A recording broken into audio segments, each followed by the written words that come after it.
don't do a lot of interviews. I'm mostly, believe it or not, I'm mostly just doing graphic design. Because these things are expensive to print.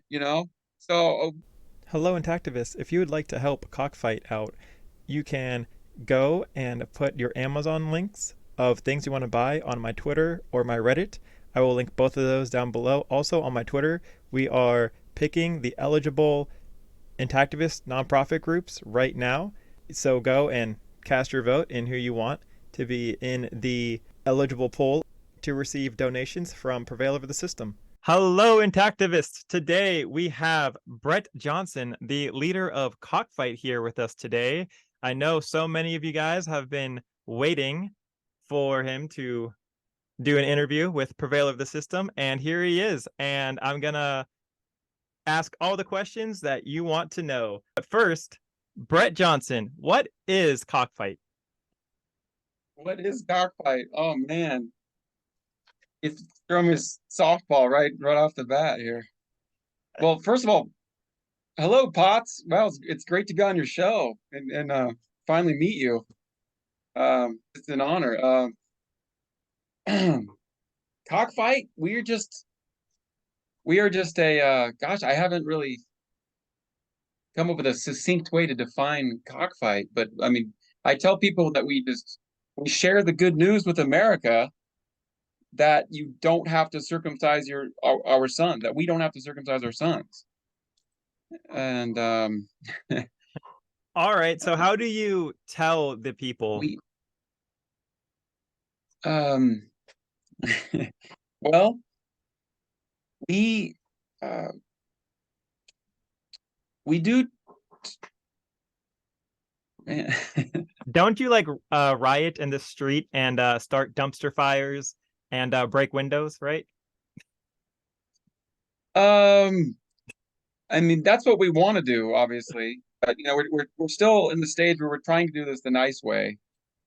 We're trying to persuade people the nice way. We just found that people are more easily persuaded if they like you, and they more readily take your information and approach you if you appear friendly and fun loving. So we do try to project a you know a positive. We even say we try to project a party vibe at our events.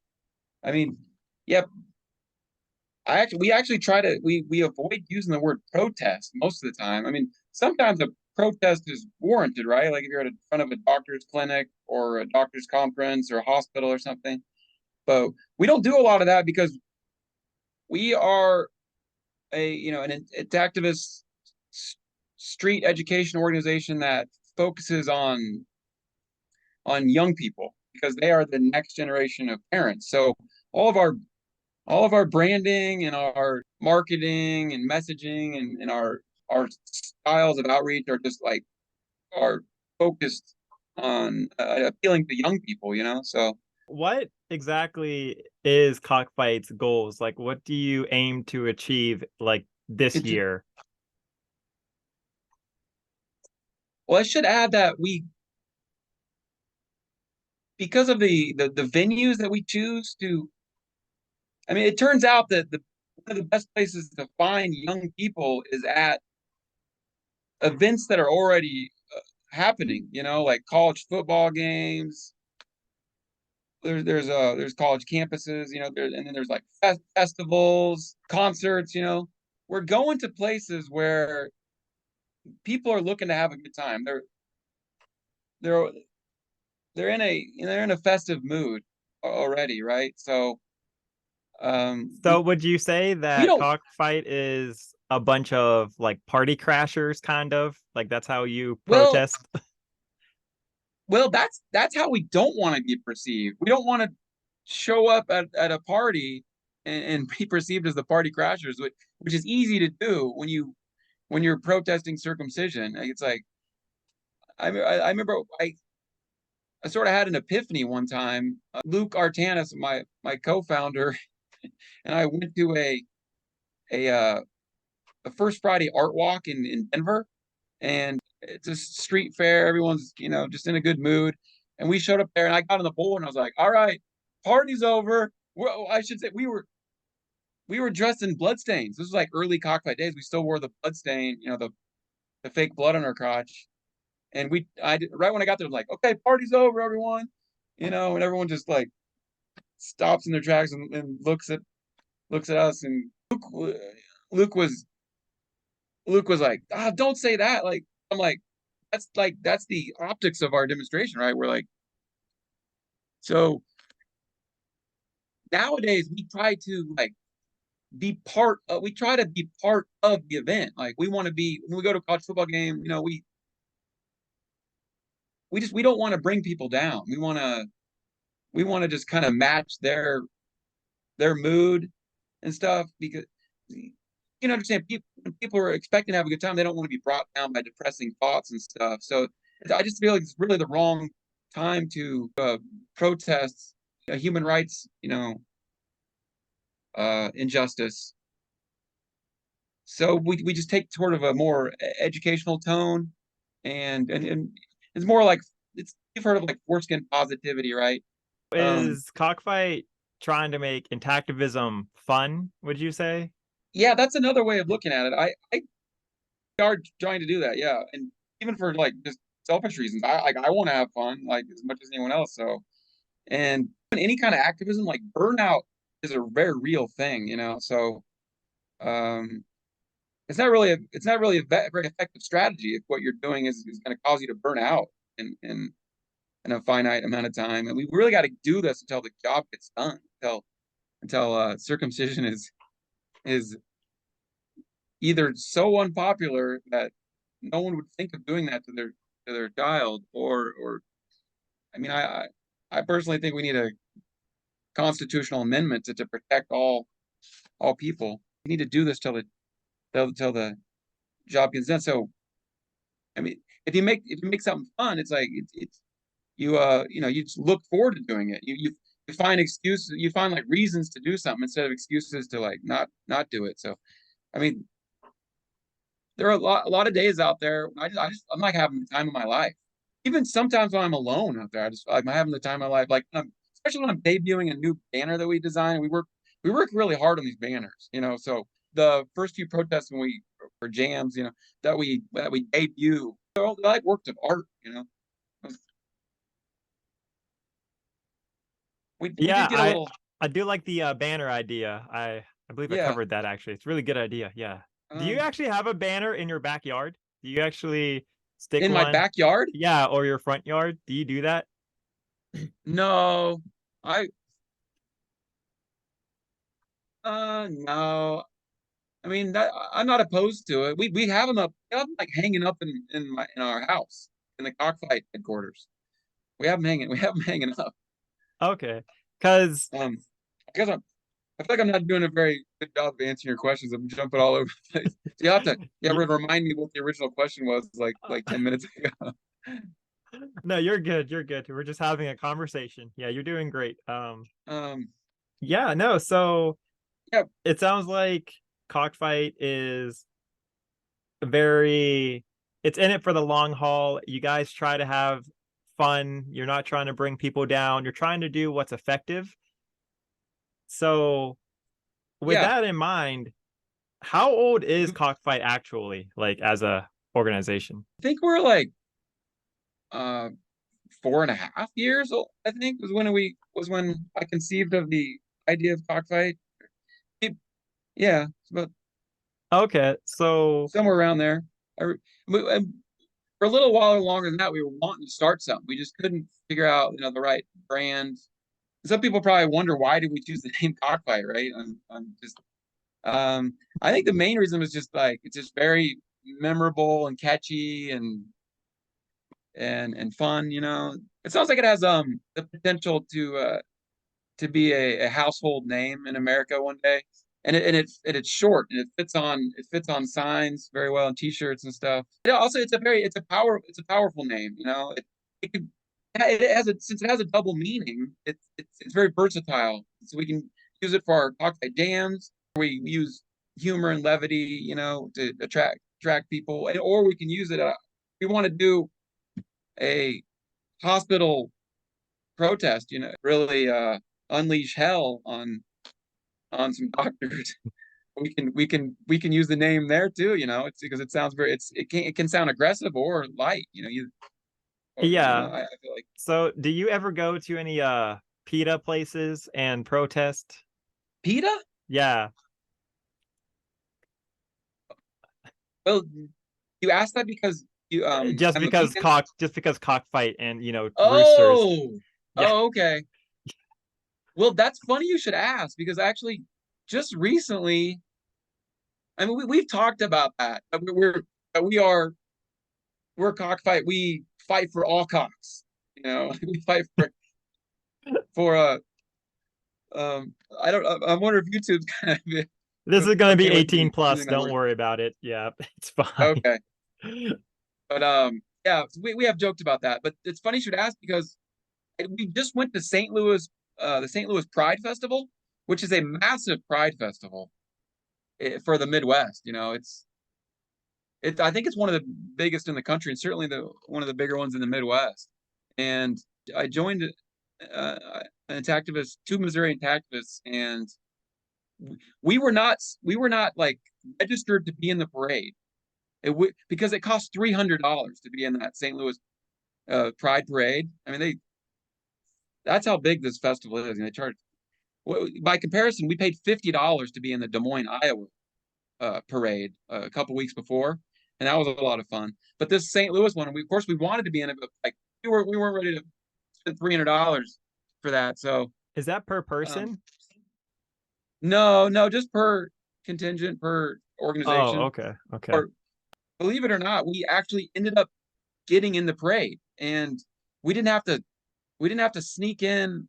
Like like 3 or 4 other times I have snuck into parades and just jumped in, usually at the beginning, before the parade starts. I run the parade route or march the parade route. But this time, no, there's too much security. We kind of tried that, and the authorities are very strict. And but we still managed to get in this parade, and the way we did it is because since I am a vegan vegetarian, I befriended one of the vegan organizations that was in the parade. They registered, paid their $300. They even said they paid $500.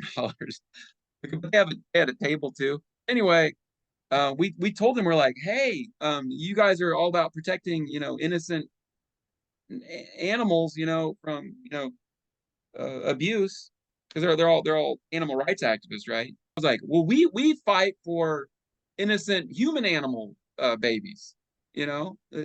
So and they were familiar with our cause, and they all agreed with us. They had a little quick meeting, like, hey, should we let Cockfight join us in the march? And they all were like, yeah, we agree with them. So they let us, and we just marched right behind them, and there were these authorities that were like the organizers of the whole festival. They kept like following us and making sure we weren't going to sneak in. And when we got up to start the parade, they're like, "Wait, hey, you aren't registered, are you? What are you doing here?" And then we're like, we're with them. They let us march with us. So that was a good time. That was just That's such a blast. awesome. Yeah, I Yeah. mean, people loved us. People were yelling, "Free the penis!" Cockfight the whole time. Yeah, That is super awesome. that was So, one of the days in recent memory that was I just had the time of my life. It was just a blast. If you do it right, it's just antagonism is like instantly rewarding to as you're like antagonism is its own reward when you're out there doing it, and I just felt like I could just do it indefinitely. I was just having so much fun. I didn't want to stop, and we didn't pay any money. We went all the way around the festival too. After the parade, we went around the ends of the festival, and we were one of the keys is to have a bullhorn because you got to get people's attention too, and like kind of prime them. Yeah, we have the banner, which sometimes is enough, but it really helps to have a bullhorn and just prime them with a few fun sayings. I mean, I'll have to publish some of our, our videos, but I just say things like, "Come on, St. Louis, let's free the penis." Hi, hey, St. Louis, show me your foreskin pride. It's nothing really. It doesn't take much, but it is sort of an art form. But the banners are really key too. You want to have a good banner because the people will at these college football games. You really have to do almost nothing. come up to you. They come up to us and like, hey, just one after another, like, hey, can we take a picture with your banner? Just it's yeah, it's almost like it's like the foolproof way to do interactive. Just take a beautiful banner that kind of says it all, and then they'll they'll do the interactivism for you. They'll like take the banner out of your hands and you start taking selfies with it, and That's sometimes they'll march around awesome. with it. Yeah. Yeah, especially We've because had them carry that's going on social media too, so it's getting yeah, like triple coverage. we've had them carry our banners into college house parties. I I I just we got to get our video editing game together because we've got some good footage. We need to put together a compilation of our college house parties. I'm looking forward to that and doing more college house parties. Because this one guy it was at Oklahoma University. He took our Free the Penis banner into a college house party. The backyard was full of like 300 students. You've probably all been to parties like that. It was just like a sea of college students in this backyard of this like it was either I think it was some kind of a frat house or something very similar, a big, but the guy took it back there, and then he climbed up on the roof and was like spinning it or just like twirling it around like these. You see those people who are paid to like twirl signs on a street corner. He was doing that up on the roof of their frat house, and everybody's just well, to most people it was just like par for the course. They didn't really. That's the kind of thing it's the kind of crazy stunt you expect to see at a college house party. But on the other hand, people, they're never gonna forget that. There's like, remember that Yeah. time? Yeah. So, That's uh, awesome. so let's get to Yeah. some more, more of your questions. I'm sorry. Yeah, no, I you're go. good. You're good. Two questions. This actually comes from one of our amazing supporters. One, you used to protest Yeah, with bloodstained men, correct? that's right. Yeah, yeah, Heck yeah. So why did you decide to leave and start Cockfight instead? yeah. I cut my teeth on intactivism with the Bloodstained Men. They taught me a lot, and and they also just kind of just touring the country with them. They gave me the confidence really to just go out and do intactivism or on my own because um so it was a good it was good for me but I mean Bloodstained Men is very good at what they do. They're especially getting media attention and with the help of next level activism, right. um they're very good at yeah, getting the mainstream media attention and social media attention too. Yeah, so they do a lot of things very well. But I just um I just felt like there were some areas that they weren't hitting as well as they could, or just maybe an organization with a different brand. Like I was alluding to earlier, I just maybe creating a brand that would appeal more to the young people, and also we wanted to create a brand that we felt had a little more um I don't know how to put that. Just Oh, do you not want Brother K to like fight you? Is that what you're afraid of? huh? Are No, you afraid? no, no. I just wanted to. It's hard to. Um. I was basically just trying to create the activism organization that I wish had existed when I became an activist because I tried to do activism around Kansas City and I didn't really feel I was getting a lot of support, you know, and and I even tried to do the bloodstain around Kansas City by myself, and it's hard to get traction with that when you're out on your own. When you've got 10 or 12 guys touring around and with Brother K around the country, it's a very formidable force, right? But it's kind of hard to persuade uh your friends to put some fake blood on their crotch. I mean, like a lot of people agree with you, like you're like, hey, let's fight for human rights. Yeah, let's do it. Yeah, we're gonna fight. We're gonna fight against circumcision. Yeah, let's do it. Okay. Um, I just want you to wear all white. And like, oh, okay, okay, let's do it. Okay, now I want you to put some fake blood on your crotch and come out with us. they're like, okay, well, you know what, I I'm I busy just that remembered day. I what? I'm busy that day. Sorry, I can't make it. Right, right. It's like it takes very special people to do that, and it's just I wanted to create a band where nobody would feel self-conscious going out representing Cockfight because it's very powerful. When we go around to like events where you see a lot of men like football games, we we we constantly hear from young men and all ages of men like Cockfight. Oh, that's a cause I can get behind. It's just like something you don't have to worry about going to work, on Monday and having your coworkers, tease you about, because dude, my coworkers at my job, I work a blue collar job in construction, and my coworkers think it's cool that I do cockfight. I mean, there's one guy that kind of gives me a hard time. He's Jewish, so that might be something to do with it. But um, the other guys think it's cool. They all want a T-shirt. They want me to like. One of them had me do a photo with him for our Instagram.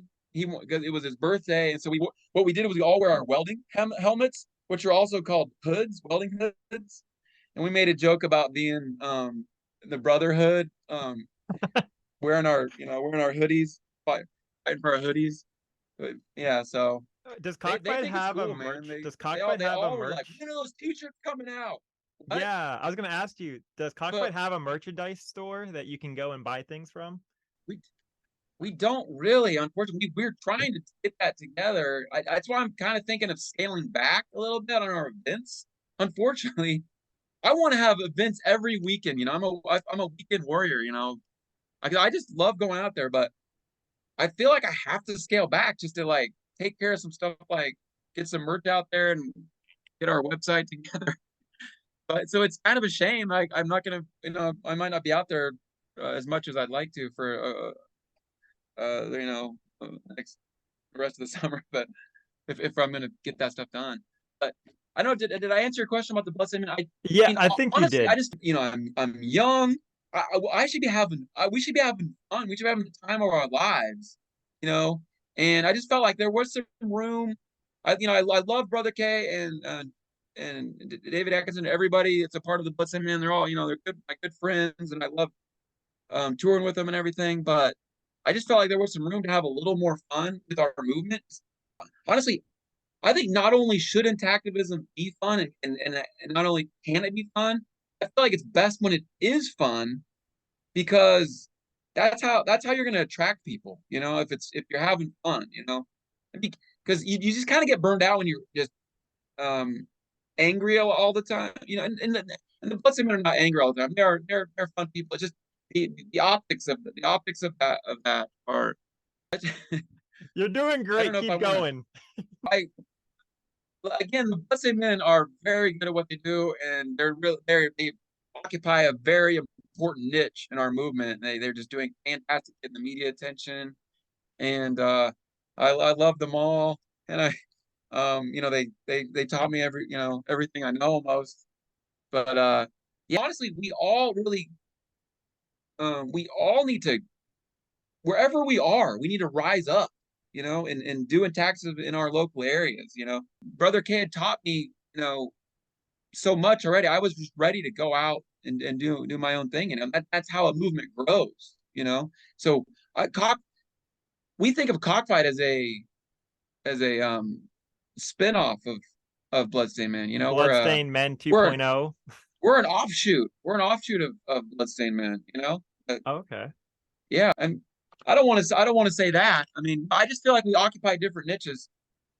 I feel like it is very important for an organization to create a brand and image that appeals to their target audience, and we've chosen to go primarily to the college age and even teenagers. And I feel like the earlier you learn the importance of human rights and respecting other people's bodies and consent and all that, yeah, the better. Yeah, I mean, So another yeah, question, if you're yeah. ready. Go Yeah, ahead. Trying to here we go. So this is another fan question. When did you have your obsession epiphany moment and what was it like?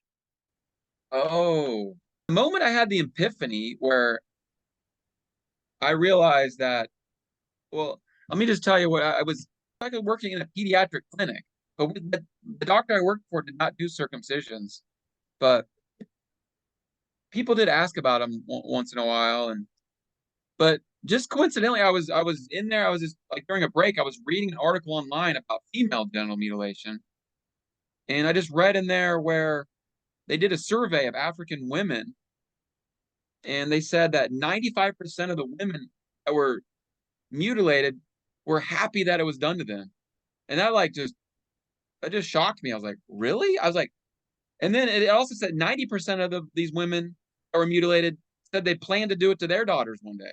So I was like, oh my God, how could people be happy about something that was such an egregious violation of their bodies and stuff? So I reasoned that uh, well, maybe American men are similarly deceived about circumcision because most American men are just complacent, oblivious. And they'll even say things like, "Oh, I love my circumcised dick," and stuff. So I was just like, God, maybe we're similarly deceived. And that was the moment that it hit me that circumcision is male genital mutilation, and it was probably like 15 years ago or something. It was probably like 20 years ago. That's the moment I had the epiphany. I didn't discover the activism movement until much later, and that was when my sister was having children, and e- each time she had a child, it kept ended up being a girl, but she would not ask the doctor what it was, and so she liked to be surprised. She and her husband liked to be surprised when their baby was born, what gender it was, right? So um leading up to each birth, I was like, you should not circumcise. If you have a son, you should not circumcise him. Was what I would tell her and her husband. But I just didn't have any of the arguments really against it. I just say that's not a good idea. I mean, I did have some understanding of biology and evolution. I was just like, I was just like, there has to be a reason why we have that. You shouldn't just be cutting off a part that evolved, like every other body part. But anyway, um, it wasn't until her fourth child that she had a son. Leading up to his birth, I was like, "Oh man, we're not going to be so lucky this time. She's gonna have he's gonna have a son, and they're still planning on circumcising him." So I did all this research a few months before he was born. I That's when I really immersed myself in googling everything for like 2 weeks straight. I just kind of locked myself in my room and I was just like reading everything I could read. I remember I read a lot of Brian Earp scientific papers on the ethics of circumcision and genital mutilation. Watched some Bonobo 3D videos and stuff, and just and then I wrote her and her husband a really long letter about everything I learned. And believe it or not, maybe this will make some of you feel better that tried to save your family members, your nephews, or from circumcision. I failed. I did not persuade them, and they went ahead and mutilated their son. And I'm like still Wow. shocked to this. I'm still shocked to this day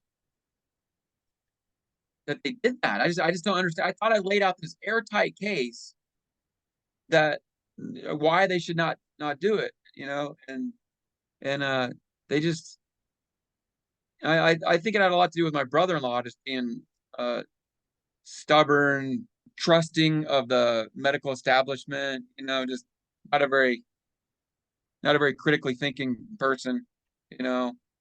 So I think that had a lot to do with it. But it is really it's completely destroyed my relationship with my sister.